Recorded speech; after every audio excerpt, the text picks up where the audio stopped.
Bismillahirrahmanirrahim. Assalamualaikum warahmatullahi wabarakatuh. Di hari ini kita nak meneruskan lagi rancangan rawatan kita, iaitu sesi yang ke-6. Sesi yang ke-6 RP5, iaitu tajuk perasaan bersalah dan malu. Dan juga tajuk kedua, kekal sibuk. Dan juga tajuk KSS ialah kompulsi dan juga kawalan. Okay. Kita tengok perasaan bersalah dan malu. Perasaan bersalah dan malu ni, perasaan bersalah ialah perasaan yang buruk tentang apa yang telah anda lakukan. Gapo kita buat perangai kita tu lah. Jadi, apa yang perlu kita kata, saya minta maaf. Saya menghabiskan banyak masa menggunakan dadah dan tidak memberi perhatian kepada tanggungjawab saya ataupun kepada keluarga saya. Okay. Antara soalan dia, apakah perkara yang anda lakukan pada masa lalu menyebabkan rasa bersalah? Kita rakok komok, kita curi barang orang, tipu barang orang, kecing orang tu, kecing orang ni. Itu antara sebab-sebab lah. Perasaan bersalah boleh menjadi reaksi yang sihat dan ia selalu bermakna anda melakukan sesuatu itu tanpa persetujuan nilai dan moral anda. Okay. Ia bukanlah sesuatu yang luar biasa untuk seseorang melakukan sesuatu perkara yang menyebabkan mereka bersalah. Anda tidak boleh mengubah masa lalu. Ianya penting untuk membuatkan diri anda merasa tenang. Kadang-kala ia bermaksud perlu melakukan pembetulan pada perkara-perkara yang pernah anda lakukan ataupun anda pernah katakan. Jadi nak ya, sebenarnya rasa bersalah ni memang jadi satu reaksi sihat. Bila kita rasa bersalah, kita rasa kita menyesal atas perbuatan kita. Kena bersalah. Kita ingat perkara ni, jadi ingat tidak apa membuat kesalahan. Tak boleh. Buat kesalahan memang tak boleh. Lapor mereka kena berhenti. Tidak apa mengatakan saya tidak tahu, saya tak kisah dan saya tidak faham. Jadi nak oyaknya, kita tak boleh tak ambil tahu hal sekeliling kita. Kita kena ambil tahu. Anda tidak perlu menerangkan kepada anda atau kepada sesiapa sahaja sekiranya anda bertindak penuh tanggungjawab. Jadi nak oyaknya, kita tak perlu nak kat orang lah. Sebab segala perbuatan kita tu yang tahu hanyalah kita dan Allah Subhanahu Wa Taala. Jadi tak perlu nak awak declare, saya berhenti dah lama dah. Apa orang tak selesai dengan saya. Lasai. Jadi kita tak boleh nak terima benda tu. Jadi apa kita buat, kita dah berhenti lama dah. Jadi nak ayatnya, biarlah, biar kita dengan Tuhan tahu. Mungkin kau terdekat tahu, rakan-rakan baik kita tahu. Okey. Adakah anda masih berasa bersalah dengan senarai yang anda buat dan apa yang anda boleh lakukan untuk membaiki itu? Jadi kalaulah rasa bersalah dengan tentang perkara kita curi ke apa semua dulu kita buat tadi, kita cuba cari individu yang terbabit, cuba minta maaf sekiranya ia tidak mengeruhkan situasi atau takut jadi kebaloh ke apa semua. Tak payah buat. Tak payah minta maaf. Kita cuma minta maaf dengan Tuhan sahaja. Okey, itu perasaan bersalah. Manakala perasaan malu ialah perasaan buruk mengenai siapa anda. Saya tidak berguna dan saya tidak menedak. Memang sepatutnya kita malu dah atas perbuatan kita. Perbuatan kita, perasaan kita. Kita kena malu lah. Kita malu. Sepatutnya kita kena malu. Kita tak boleh nak tunai tanggungjawab ke Tuhan. Semaya 5 waktu kita tak cukup, tak boleh. Adakah anda rasa malu kerana bergantung pada dadah? Bergantung pada ada yang jawab ya, ada yang jawab tidak. Okey, adakah anda rasa bersalah? Anda rasa anda akan lemah sekerana anda tidak boleh berhenti menggunakan dadah? Tak, kita kuat, boleh berhenti, cuba boleh berhenti. Sebab ada yang orang yang boleh berhenti. Adakah anda rasa anda bodoh kerana apa yang telah anda lakukan? Perkara yang kita buat dulu, mungkin kadang-kadang kita bila berfikir tu kita rasa adalah bodoh tu ada jugalah. Walaupun kita bijak manipulasi keadaan untuk kepentingan kita sendiri. Adakah anda rasa anda jahat kerana anda terlibat dengan penggunaan dadah? Juga tidak. Sebabnya penggunaan dadah ni tak semestinya orang jahat, orang baik pun buat juga. Okey, kepulihan selalunya merupakan proses yang sukar. Tiada siapa tahu mengapa sesetengah orang boleh berhenti menggunakan dadah setelah sekali menyetir rawatan. Kadang-kadang bila dia kena masuk sekali pengawasan, terus dia berhenti dan membuat keputusan untuk terus kekal abstinent ataupun kekal pulih. Dan ada setengah orang suka untuk mengekalkan abstinent. Biasanya bila kita cuba kali kedua dan kali ketiga, kita akan terdedah kepada Gian. Okay. Kajian menunjukkan bahawa sejarah keluarga genetik yang memain peranan disebabkan ketahagian kita tu. Perbezaan fizikal, mungkin kita ada kurangan, individu banyak memainkan peranan lah.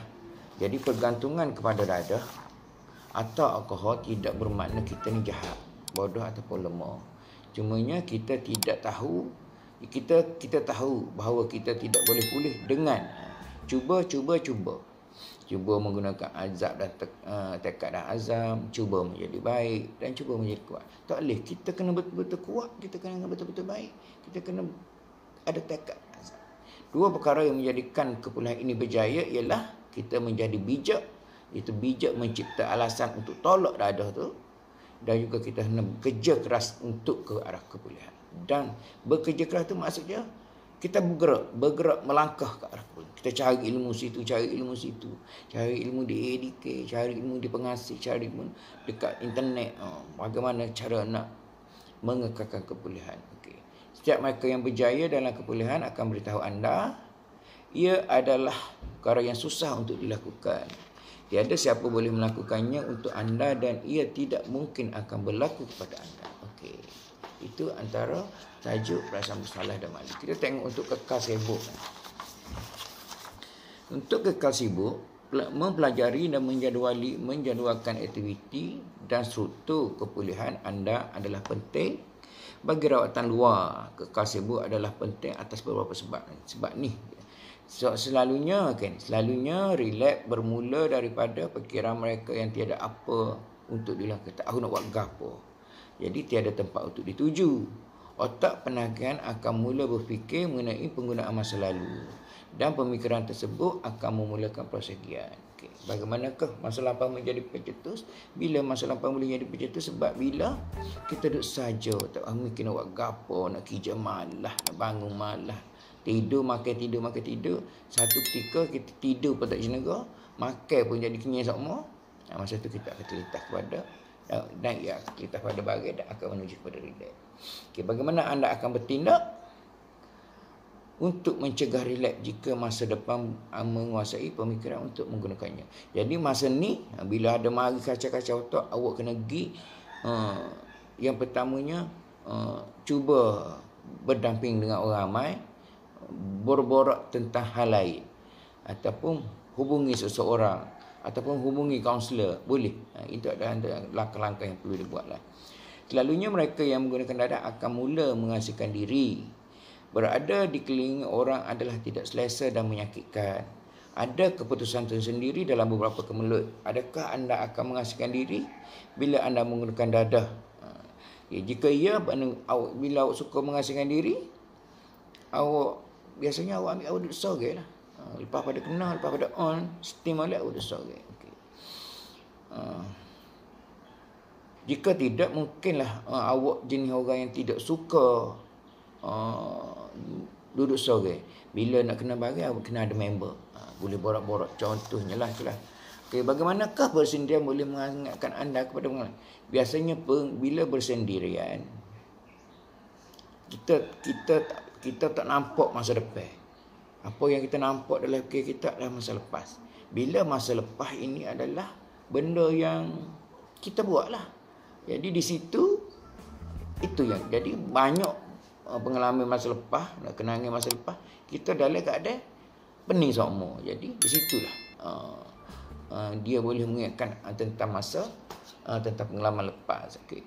Menyertai orang lain, ini ada satu, menyertai orang lain melakukan sesuatu akan menjadikan hidup kita lebih bermakna. Hidup bebas dadah kadang-kadang menyebabkan anda merasa bosan, dan kembali menggunakan adalah lebih menyenangkan dan menggairahkan. Okay. Individu perlu berusaha untuk menjadikan abstinent ataupun kekal pulih sesuatu yang menyenangkan. Jadi dalam proses kekal pulih ni, awak kena cipta satu benda seronok, hobi baru, kawan baru, kerja baru, apa lagi. Kalau boleh susunan perabot dalam rumah pun ubah susunan. Okey. Apa yang anda lakukan akhir-akhir ini untuk seronok? Itulah. Cuba hobi baru, berkawan dengan kawan baru, kawan dengan ahli masjid, berkawan dengan kawan-kawan yang di pusat-pusat tabiah ke apa ke. Okey, bagaimanakah anda berhubung dengan kawan lama dan aktiviti lama, dan bagaimana anda membina aktiviti baru dan bawa orang baru dan lain-lain. Jadi hubungan dengan kawan lama kita stop lah. Stop, dan aktiviti lama pun kita stop. Kita hidup akan datang ni untuk benda-benda baru, pengalaman baru. Okay. Jika anda tidak mempunyai hubungan dengan aktiviti lama dan kawan lama, atau menambah beberapa aktiviti dan orang dalam hidup anda, apakah perancangan anda untuk berbuat demikian? Jadi perancanganlah kita, mula-mula kita rujuk pada ADK. Kita cari kawan di perjumpaan 12 langkah ataupun suka bantu. Banyak awak boleh buat. Okay, itu saja daripada sesi kekal sibuk. Jadi banyaklah awak boleh pelajari sini untuk cara-cara untuk mengekalkan keperluan. Dan kekal sibuk adalah salah satu cara yang amat penting. Okay, kita tengok KSS ataupun kelompok sokongan sosial, kompulsi ataupun compulsion. Apakah yang telah anda lakukan untuk mengelak diri anda memindah kebergantungan anda kepada tingkah laku kompulsif? Jadi, ni betul, awak menagih. Bila awak menagih, awak berhenti daripada menagih, awak akan ada satu tingkah laku yang memudaratkan badan. Jadi awak nak pindah kebergantungan kepada dadah tu, pindah kepada kelakuan baru. Mungkin awak boleh pergi mancing, suka bermain kait layang-layang, kau main wow, kau buat wow kau. Jadi tingkah laku, lepas tu tumpuan kita ke arah tu. Janganlah daripada dadah awak tu ubah kepada ketong ataupun ubah kepada pikuda. Okey. Apakah tingkah laku kompulsif yang anda mudah lakukan? Ialah tidur lah. Tidur salah satu tingkah kompulsif. Makan dengan banyak, makan semua. Suka berjaga malam, itu antara tingkah kompulsif. Berjudi. Okey. Adakah semua tingkah laku kompulsif buruk? Ya, kebanyakan tingkah laku kompulsif adalah buruk lah. Dia adalah dianggap lebih kurang sama dengan dadah. Sebab bila kita tak buat, kita akan jadi teringat. Atau macam dadah ni, bila kita tak ambil, kita akan giat. Bagaimanakah dengan berada dalam kepulihan boleh membantu anda mengawal kehidupan anda? Jadi bila berada dalam kepulihan, rawatan, awak dapat ilmu semua, kekalkan sibukkan diri, berjumpa dengan rakan-rakan baru. Apakah yang anda boleh lakukan untuk mengelakkan sindrom pelanggar abstinensi? Sindrom pelanggar abstinensi ni, dia gini. Abstinensi ni, bila kita berhenti merokok, dulu kita merokok. Bila kita berhenti merokok, kita berjanji dah kita tak akan merokok. Jadi satu hari kawan datang, kita berjanji tidak akan ambil dadah. Jadi satu hari kawan kita datang, bagi rokok. Jadi bila bagi rokok, disebabkan rokok tu sebatang, akhirnya kita daripada sebatang beli separuh, daripada separuh beli sebungkus, lama-lama lah kita jatuh relax balik. Itu dipanggil sindrom tu, mana kita langgar pengekalan kepulihan kita. Okey. Kawalan, kawalan, bagaimana anda membezakan perkara yang anda boleh kawal dengan perkara yang anda tidak boleh kawal. Benda yang boleh kawal ni perangai, perbuatan kita, perancangan kita boleh kawal. Macam hari siang malam kita tak boleh kawal. Masa kita tak boleh kawal. Itu antara beza dia. Bagaimanakah anda bertindak terhadap perkara yang boleh kawal? Jadi perkara yang boleh kita kawal ni, kita cuba ikut arah jalan yang betul lah, landasan yang betul. Jadi di situ barulah kita hidup kita. Bila kita ikut landasan yang betul, di hujung landasan itu kita akan ada masa depan yang cerah. Bagaimana? Cuma masa sahaja akan menentukan berapa lama. Bagaimanakah kehadiran dalam perjumpaan 12 langkah dan kelompok suku bantu boleh membantu? Di perjumpaan 12 langkah dan kelompok suku bantu, banyak ahli-ahli yang sharing tentang pengalaman-pengalaman lepas. Jadi antara benda boleh kawal dengan tak boleh kawal tu, di situ pun kita boleh usulkan soalan jika kita. Tapi kita kena hadir lah. Apakah tindakan yang anda ambil untuk mencapai keseimbangan dan ketenteraman dalam hidup? Keseimbangan ni dan ketenteraman. Kita nak ketenangan. Bila tenang, kita nak buat satu perkara, kita berfikir dengan baik. Kita ada pro, ada kontra. Kita fikir positif, kita fikir negatif. Banyak positif ke banyak negatif ke? Aspek apakah dalam hidup anda yang perlu berubah untuk kekal abstinens? Kehidupan kita lah, personaliti kita dulu. Personaliti kita, kesihatan kita, rupa paras kita, Dari situ kita boleh kekalkan kepulihan. Bila hati dah tenang, hutang pun tak banyak, kehidupan pun terurus, jadi insya-Allah alhamdulillah lah. Jadi itu sajalah daripada saya hari ini untuk sesi yang ke-6. Program itu modul metrik. Saya mengharap klien-klien di luar tu bolehlah ambil macam hari ini tajuk kasibut tu agak penting lah.